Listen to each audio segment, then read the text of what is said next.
The smoke was thicker than any fog Erin had ever seen. It clung to her lungs like wet wool and stung her eyes until tears streamed freely down her cheeks. But she didn't stop. With Layla by her side, she pressed forward into the woods, toward the fire. Every instinct told her to turn back. The forest was unstable, loud with crackling timber and shifting wind. But Zafir was still out there, and Erin had never abandoned a horse in her life. Zafir darted through the forest like a ghost, his hooves striking soft earth with grace and power. The smoke didn't slow him. He seemed to know exactly where he was going. His ears flicked with purpose, nostrils flaring. He wasn't running from the fire. He was running toward something. A scent he remembered. A sound he couldn't forget. Back at the ranch, deputies secured the property. The sheriff himself showed up once the fire team confirmed arson. "You said your friend, the ranger, suspected someone named Derek Calloway?" he asked Erin's assistant, a grizzled cowboy named Vince. "Yeah," Vince replied, wiping ash from his hands. "Said he had bad blood with Lucas. But why torch the ridge?" The sheriff frowned. "That's the part that doesn't add up." Then the call came in. A hunter, about 6 miles north, had just radioed in. He'd spotted a man in a black hoodie dragging a saddlebag through the trees, running fast. Behind him, a gray horse, Arabian, following him like it was hunting him. Zafir. Erin heard the call through the deputy's radio. Her heart leapt. He was alive, but something was off. "He's chasing the guy?" she asked aloud. "Not chasing," the deputy said. "Tracking." It took another 40 minutes to reach the hunter's location. Erin and the deputies arrived just as the last of the smoke began to drift north. The air was clearer here, but the tension was choking. And then she saw him. Zafir. Standing at the edge of a ravine, his head held high, mane darkened with sweat and ash. His flank was bleeding, a scrape from a thorn bush maybe, but he was still standing tall. He turned and neighed sharply, then stepped aside. And there he was, Derek Calloway, crouched behind a fallen log, trying to stay hidden, clutching something to his chest. A duffel bag. 2 deputies moved in fast. The man didn't resist. His face was streaked with soot and desperation. They unzipped the bag. Inside, stacks of cash, a Forest Service-issued radio, field maps, and confiscated morphine vials, stolen from an emergency ranger pack. Lucas hadn't just been left for dead because of revenge. Derek had been running drugs, using old ranger trails to sneak through federal land. Lucas caught him off guard, and for that, he was silenced. But not buried. Because 2 horses had... He snorted and turned into the thicker brush. "Zafir?" Erin called. "Where are you?" She followed, and then she saw it. Ashes. A scorched campsite, hidden beneath a camouflaged tarp. Burnt food wrappers, a tattered sleeping bag, empty beer cans, and a badge. Melted plastic, half buried in soot. Her stomach dropped. "Damn it," she whispered. Zafir pawed at the ground, nostrils flaring. Layla stood a few feet away, rigid. Whoever had tied Lucas up had camped out, watched him, before walking away and leaving him to die. But why destroy the camp now? Erin didn't have time to think. She heard it first, a twig snapping behind her. She turned fast, but saw nothing. Still, her skin prickled. She mounted Boone quickly, snapping the lead ropes on Layla and Zafir. "Let's go." They rode back in near silence, but Erin never stopped glancing over her shoulder. They weren't alone out there. Someone was watching. That night, Erin installed extra locks on the barn. The horses were restless. Zafir paced. Layla refused to eat. Aaron didn't sleep much either. At 3:07 a.m., Boone let out a low, warning whinny. Aaron grabbed her flashlight and stepped onto the porch. She scanned the tree line with a shaky hand. And that's when she saw it. A pair of boot prints in the dirt, fresh, still damp with dew, leading right up to the fence. The next morning brought no peace. The boot prints outside Aaron's fence haunted her. Whoever had come that close to the ranch in the dead of night hadn't stolen anything. They hadn't broken in. They'd just wanted her to know they were there. It was a warning, and it worked.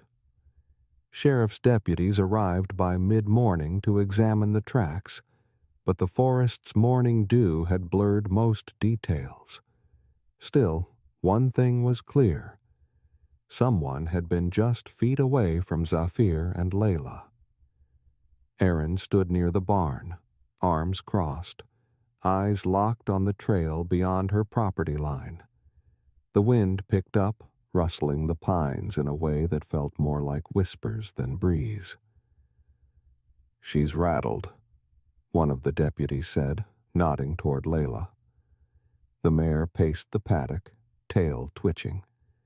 Zafir stood like a statue beside her, as if daring the woods to move again. "They know something," Aaron murmured. "They feel it." The deputy gave her a half smile. "You're lucky those horses found your friend when they did." Aaron didn't smile back. "No. He's lucky they chose to go." Meanwhile, at the hospital, Lucas Brandt was growing restless. He'd convinced his doctor to let him walk the hallway with a nurse present. Every step felt like glass in his legs, but he didn't care. He needed to talk to Aaron, not just to thank her, but to warn her. Aaron's phone buzzed just after noon. She stepped out of the feed room, brushing hay from her hands. "Lucas?" His voice was hoarse, but clearer than before. "There's more to this than I told the deputies." Aaron felt her chest tighten. "I figured." "He wasn't just mad I turned him in," Lucas said. "He was out there doing something illegal. I think he was running something through the back trails, using old forestry routes we closed years ago. I think he thought I saw too much." Aaron exhaled slowly. "And you didn't tell the sheriff this?" "I didn't have proof, just instinct." There was silence for a moment. "Aaron," Lucas added, "be careful." She hung up, looked at the tree line again, and that's when she saw it. A flicker of orange smoke, low and curling through the trees. She raced to the pasture. Further in, Zafir stopped pacing. He perked up, ears twitching toward the sound of approaching footsteps. He gave a short snort and trotted back toward Layla, who stood sentinel beside the motionless man tied to the tree. Layla nickered softly, a note of urgency in her tone. Lucas Brandt stirred. His eyelids fluttered. He was slipping in and out of consciousness now, every moment a battle. He'd heard something, someone coming. But his body was nearly done. He couldn't cry out, couldn't fight, couldn't run. Then, a flash of movement between the trees. Aaron burst into the clearing and froze. She saw Zafir first, standing tall and protective. Then Layla, by the base of a pine. Then, him. A man, bloodied and bound, slumped against the trunk. Alive, barely. Her instincts kicked in. She dropped to her knees. "Oh my God." She yanked out her phone. No signal. "Hang in there. Hang in there," she murmured, pulling out a pocket knife from her saddlebag. "You're gonna be okay." Zafar watched silently. Layla moved aside only when Aaron touched Lucas's shoulder gently. She sliced the duct tape from his mouth and began cutting the rope at his wrists. Lucas coughed. His voice cracked like dry leaves. "Water." Aaron unscrewed a bottle from her pack and tilted it carefully to his lips. "Name's Lucas," he whispered. "Forest Ranger." Aaron nodded. "Don't talk. Just drink." Once he had a few sips, she pressed her hand to his forehead. Feverish. Dehydrated. But alive. It was nearly dark when she helped him into the truck, swaddled in a wool blanket. She tethered Layla and Zafar gently to the hitch, both of them surprisingly calm, as if they knew. Inside the cab, Lucas managed to mutter, They found me." Aaron looked over, eyes stinging. "I know." And she believed it. Every word. Later that night, at the Wallowa County Medical Center, Lucas was stabilized. Doctors said another 12 hours, and it would have been too late. Sheriff's deputies came with questions. They found Lucas's abandoned ATV 3 miles from where he was discovered. Footprints. Blood. But the man who attacked him was still out there. As the investigation began, word started to spread.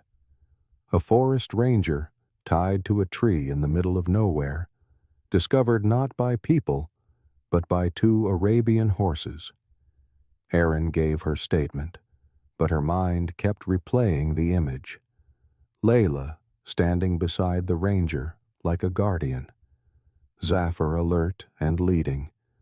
Something more than coincidence had brought them there. Back at the ranch, Aaron brushed Layla's coat under the soft barn light. The mare leaned into her, warm and steady. "You saved him," Aaron whispered, stroking her mane. "You knew." Zafar stood in the next stall, restless. He pawed the ground lightly and snorted. There was still something in the air, a sense of unfinished business. And the next day, that unease would prove justified, because someone was watching, and they were not done yet. The next morning dawned under a veil of fog, the kind that clung low to the forest floor and made every shadow seem to breathe. Aaron poured herself a cup of stale coffee, barely tasting it as she flipped through the news headlines on her phone. That's when she saw it. Local forest ranger found alive after mysterious disappearance. Horses credited with life-saving discovery. Her hand froze mid-sip. Her inbox was exploding. Reporters, animal welfare advocates, horse enthusiasts, everyone wanted the story. But Aaron didn't care about the attention. She just wanted to know who had left that man tied to a tree like garbage. And why? Meanwhile, at the hospital, Lucas Brandt stirred from a medicated sleep. The beeping machines reminded him when 2 Arabian horses broke through a fence and vanished into the dense Oregon wilderness, their ranch owner feared the worst. Days passed. No sign, no sound, nothing. But what those horses stumbled upon deep in the forest would change everything. A forest ranger, bruised, dehydrated, and tied to a tree, left for dead by someone he trusted. No humans around. No help in sight. And what the horses did next? No one could have predicted. This isn't just a story about survival. It's about instinct. It's about trust. It's about how the most unexpected heroes sometimes have 4 legs and a wild heart. Stay with us. This story will move you in ways you never expected. Before we begin, make sure to subscribe to the channel, like this video, and turn on notifications. This helps us bring more inspiring stories like this to you. The late September air in eastern Oregon was crisp, with the scent of pine needles and dry earth wafting through the early morning fog. At Whispering Cedars Ranch, the day had started like any other, until it didn't. Aaron Hollis, a 34-year-old rancher with a sharp eye and an even sharper instinct for her horses, stood at the edge of a broken wooden fence. 2 of her prized Arabian horses, Zafir, a dapple-gray stallion with a wild heart, and Layla, a golden chestnut mare known for her intuition, were gone. Tracks in the mud told the story. They had broken through after something spooked them. Coyotes, maybe. A falling tree. Whatever it was, it drove them straight into the wild. Arabians weren't just any horses. Zafir had come from a lineage bred for endurance and intelligence, while Layla had once been a therapy horse, retired after a bout of colic nearly ended her life. These 2 had been Aaron's everything. They were survivors. And now they were gone. "I'll find them," Aaron whispered, her voice tight with worry. Miles away, in the dense shadow of the Umatilla National Forest, the 2 Arabian horses stood still among the trees. Zafir sniffed the air cautiously. Layla lowered her head, listening. Something wasn't right. They didn't bolt through the woods like panicked creatures. They moved deliberately, together. They hadn't run away. They were moving toward something. 3 miles east, Ranger Lucas Brandt, 42, was in trouble. His hands were tied painfully behind his back, chafed raw by a coarse nylon rope. He slumped against a pine tree, his body weakening from dehydration. His mouth was duct-taped. His uniform was dirty, ripped. A long cut down his forehead had dried into a crusted line of blood. The last thing he remembered was offering help to a lost hiker near Elk Pass, a man who turned out to be a fugitive, desperate and armed. Lucas hadn't stood a chance. He tried not to panic, but it had been 2 days. No one knew where he was. He wasn't due to check in for another 24 hours. Then, a faint sound. Hooves. Lucas blinked through the dizziness. Horses? Here? Zafir was the first to approach. He halted, ears forward, nostrils flaring. Layla followed, stepping around to the side of the tree, her large eyes locked on the man tied up and fading. Lucas could hardly believe what he was seeing. 2 Arabian horses standing before him, staring as if they understood. He groaned against the tape. Layla stepped closer, lowering her head. She touched her nose to his shoulder gently, then jerked back. Zafir pawed the ground. Lucas mumbled through the tape, trying to make a sound, any sound. His body slumped. The world swam. Layla let out a sudden whinny that echoed through the trees like an alarm bell. Somewhere, deep in her memory, she remembered what it meant to call out when someone needed help. And this time, she wouldn't stop. Back at the ranch, Erin was saddling up her truck with feed, rope, and a GPS tracker. She had no intention of waiting for a miracle. Until her phone buzzed. A hiker on a nearby trail had spotted something strange.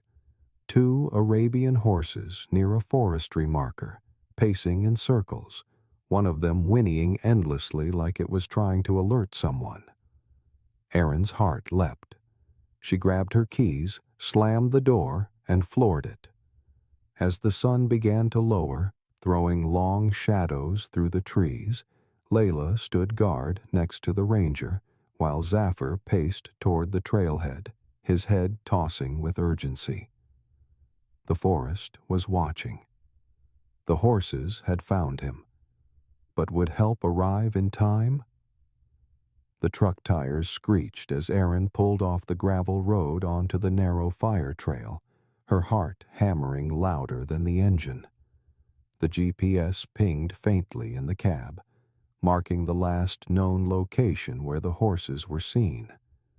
She had barely turned off the ignition when she heard it. A sharp, rhythmic whinny echoing through the— "He knew what he was doing," she said softly. "He didn't run from something. He ran for someone." Lucas Brandt arrived at the ranch that afternoon with a cane in one hand and a bag of carrots in the other. Zafar perked up the moment he stepped into the paddock, ears twitching forward, nostrils flaring. Lucas held out a hand. Zafar came willingly, resting his nose in the ranger's palm. "I owe you," Lucas said, voice thick. Zafir blinked, and for a moment it felt like the whole world paused. Over the next week, the story went viral. People from all over the country began sending letters, gifts, even donations to the ranch. A group of school children from Kansas sent a hand-drawn banner that read, "Even heroes have hooves." But not all attention was good. Reporters began hovering near the property lines. Drones buzzed overhead. Animal rights activists wanted interviews. Horse trainers offered to take Zafar to the next level. One man offered to buy him outright for $200,000. Erin shut it all down. "He's not a commodity," she said during a short press conference. "He's family." Layla stood beside her during the announcement, head resting lightly on Erin's shoulder. But fame had its price. That weekend, a stranger managed to sneak onto the ranch and spook the horses trying to get a photo. Zafar, still recovering, bolted into the field and scraped his injured leg again on a fence post. That was the final straw. Erin made a call to the one place she knew Zafar and Layla would be safe. Haven Hill Sanctuary, a private rehabilitation and wildlife therapy center in southern Oregon. It was quiet, heavily secured, and nestled in the hills like something out of a dream. They didn't just take horses, they healed them. 2 days later, Erin loaded Zafir and Layla into the trailer. The ranch felt heavier that morning, quieter, like it knew something important was leaving.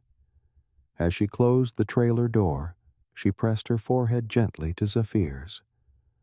"I'm not sending you away," she whispered. "I'm giving you peace." Haven Hill was everything she'd hoped. Wide open meadows, gentle creeks, no cameras, no reporters, just air, sky, and space to breathe. Layla settled in immediately. But Zafir was still. He stood at the edge of a field and stared at the tree line like he was waiting for something. And then Lucas arrived. He'd been volunteering part-time with the sanctuary since his recovery began. It was his way of reconnecting with the forest, with himself, with the quiet. When Zafir saw him, his head lifted. He took 2 slow steps forward. Lucas reached out a hand, and Zafir walked straight into it. That evening, Erin stayed late, watching them from the fence. Lucas brushing Zafir's coat. Layla lying in the tall grass. Peace. Real peace. And just before she left, Lucas turned toward her. "Maybe he saved me," he said. "But I think he saved himself too." Aaron smiled, the kind that hurts just a little at the edges. They both did. As Zafir and Layla find healing in a sanctuary of silence, one final moment awaits, one that will remind them all that sometimes the end of a journey is only the beginning. Spring came slowly to Haven Hill. The snow melted from the hills in soft, glistening sheets. Wildflowers pushed up from the thawed soil like whispers. And every morning, as the sun crept through the trees, Zafir stood at the ridge near the north paddock, watching the wind move through the forest like a memory. He was stronger now. The cuts had healed. The limp had faded. But the fire, that fierce protective spirit, was still there, just quieter, wiser. Layla often grazed nearby, always within eyeshot. They were a pair now, inseparable in a way even Aaron couldn't fully explain. Some bonds didn't need words. Lucas came to the sanctuary every week. He'd been medically cleared for light duty, but something had changed in him too. The trauma had left scars, but not all of them were bad.